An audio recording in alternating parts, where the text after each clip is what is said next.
guys, this is Anarchy bringing you the chaos. This is a fucking duck. Okay. And I'm Goblin Green, bringing you another movie review. Woo! What are we reviewing this time for Marvel Month? We're reviewing The Amazing Spider-Man.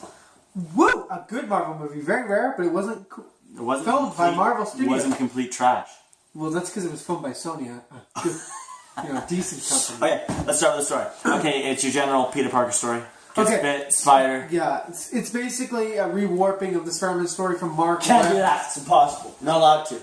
from Mark Webb's ideas. You're not He allowed changes to. up some things, brings in the web shooters, Spider bites his neck. It's really cool. I like how they incorporate Oscorp and Dr. Kirk Connors into the story. It's very well done. My biggest problem with Kirk Connors is that they really took out a lot of the scenes that really humanized him, like his son and stuff. And Fuck that. I really love that from the comics and the cartoons, and I would have liked to see that. And it would have kind of given me, just made him a little bit more of a character. He was still a character, but it would have been better. I always preferred that angle more on him.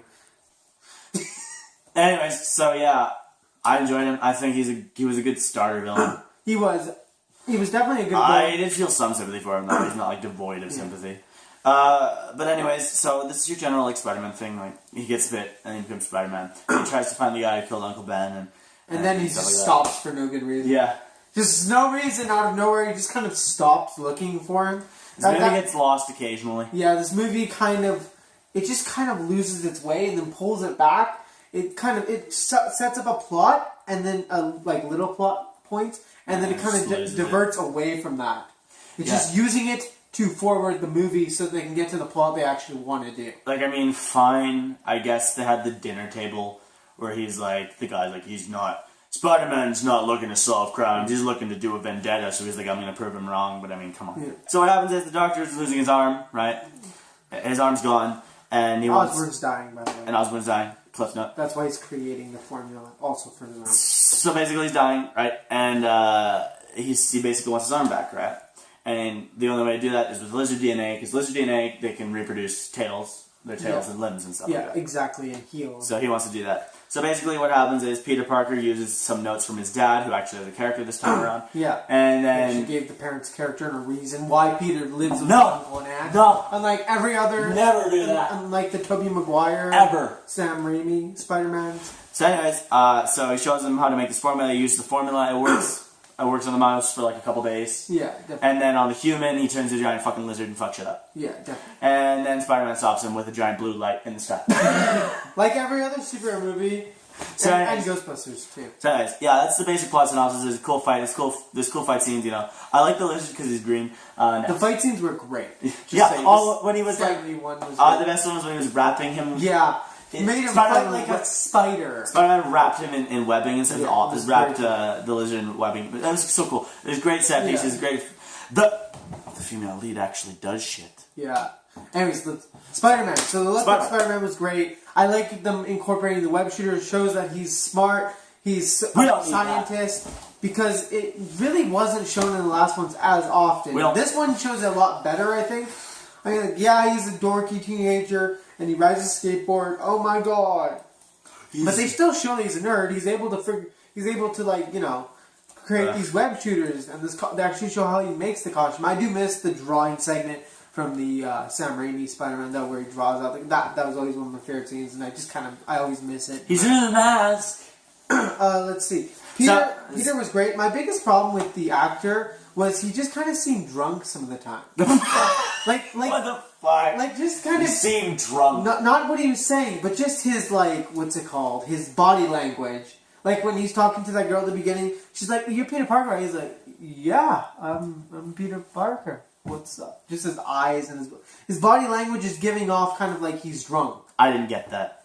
I just noticed that it was just like when Gwen turns around to talk to him, he's got his head down and just kind of he's like, "Yeah, what's up? I'm Peter." I feel like he was trying to play it off to look cool, but it just looked awkward and weird. Yeah, I feel like that's. Well, it just made me feel like he's drunk, and I'm like, "What the fuck?" No. Anyways, other than that, Peter was fine. I think he was a great character. He evolved, which is good. I mean, so did the other Spider-Man, but at least Price didn't look like a whiny bitch. I liked how they showed off his science background and they tried to make him like his dad, which they never talk about in the movies, and they made like an actual character out of his dad without even basically showing him. I liked his intelligence and stuff like that. I feel like that's what was missing from the Tobey Maguire movie. Well, he does such dumb shit in the Tobey. I know, it's so dumb. In this one, it's a lot smarter. It's great. Okay, so I mean that's pretty much my stamp on him. Like he's really he's kind of like a lot of people get pissed off because he's not like with glasses and he's like, hey guys, But he does I'm wear glasses. Spider-Man. Yeah. He does wear. No, but he's like people are pissed because he's like Maybe tall. like skateboarding. He's tall and skinny and skateboarding. Lots of people bitch about that skateboard montage. I didn't really mind it. It's How dare you show off his powers? yeah, he's not just skateboarding. He's showing off his powers, which is important to the movie. With the use of the skateboard. Anyways. That's kind of interesting. I like how they did him getting his powers. I like how he slowly had to adjust to that. They were missing the scene. The one scene I would have wanted is him to have a whole freak out, like in the Sam Raimi one, where he's having like. Well, he sort of had a freak out when he was in his like a bed. bit, but like. And also on the train too, they gave him a little bit of a freak out. I know, but then he just started fucking beating the shit out of people. Okay, Uncle Ben. Uncle Ben. Now the actor has a lot to cover, to do, because the Uncle Ben in the Sam Raimi one, I think you can agree, was very good Uncle Ben. Yeah, he's so they had to somehow do a different Uncle Ben, but make it so he's still relevant and a good character. Anyways, so Uncle Ben was very cool in this one. He had character, he had a personality. They fleshed him out, him and Aunt May, both very well. To me, he felt like more of a parent. Yeah. They felt like they were trying to do their best as parents, even though they're not his parents. I like how he was said to Spider-Man, like, be a man. I also like the mystery aspect about the parents, Yeah. and how Uncle Ben and Aunt May won't tell him everything, and you want to know. And it's this mystery that goes throughout the entire No, movie. you can't have that. Gets you That's excited, not allowed. and you really want to know, and they don't really go much into it in this movie, which is cool, but at the same time annoying. So anyways, I really like that actor who plays him too. I think he's perfect. Oh, he's I really love good on Uncle Ben. It's his voice. Yeah. His voice is so soft spoken. Especially the scene where he dies. It's done much better, I think, because we actually get to see it. Unlike the Sam Raimi ones where they just kind of cut out the scene and just With a touch of blood, and it was really cool. So Aunt May. We'll just put Aunt May with kind of. Okay, whatever. Aunt May. She was pretty. They had a little less Aunt May than in the other one. I preferred this Aunt May over the Sam Raimi one, definitely. I just felt like she was a little bit more. Yeah. She acted like a mother. Yeah, that's. And the one in the Sam Raimi one feels like it's his grandmother. Yeah. And this one actually feels like it's his aunt. But then there'll be people. It's like she's really old in the comics, so. Alrighty then. Anyways, Gwen Stacy. They actually gave her character development, made her smart and funny and witty and everything. Emma Stone is amazing in this movie. She nails the part of Gwen. I love her as Gwen. She is perfect as Gwen. So this is a major departure from the Sam Raimi one, where she had she was completely flat and didn't change at all and wasn't even charming or interesting at all. So this is pretty much the biggest step up you could go. Okay, Kirk Connors. Again, he was a little blind. He was a touch blind. They gave him a little bit of development, but if they would have just had those scenes they cut with his son, it would have been a lot better for him. I think as a character, they're all cut out. He lives at home alone. Yeah. I like the family aspect done on Kirk Connors. Yeah. But I do think when he was the lizard, he carried the scene. Very cool. I would have preferred that if they went on an addiction angle, I was about to say as opposed to the multiple personality thing, which apparently they like with fucking. Well, I do agree with you definitely about the addiction thing, but I think the reason why they were doing it is because the Green Goblin does that, and since it's a similar formula, it would have the same kind of side effect. That's my understanding of the whole reason why they did that. They're kind of Easter, showing a prequel to the Green Goblin. This is what this is supposed to be. And I mean, all in all, I think he's pretty good. I thought he was a very good character. He was a good starter villain. That's all I have to say about him. He was a great kind of starter villain, a big threat for him to fight. Yeah. And I liked his plan, and I liked, it was very well done. So let's go to ratings. Okay, so you go first. For me, this was one of my first movies that I saw in theaters that would be a part of a series. Because with a lot of movies, I missed the theatrical version. Yeah. So I was really excited for this one. So I was like, oh, this will be the first movie I've seen in theaters with sequels, right? I see what you mean. And that was really awesome for me. I got super disappointed. Yeah, because it's kind of so pissed. But now I have that with Warner Brothers if they don't fuck it up. What about the new Spider-Man? Tony Stark might say, with great power comes... Fuck off. Responsibility. Anyways, I'm going to give this movie a 7 out of 10.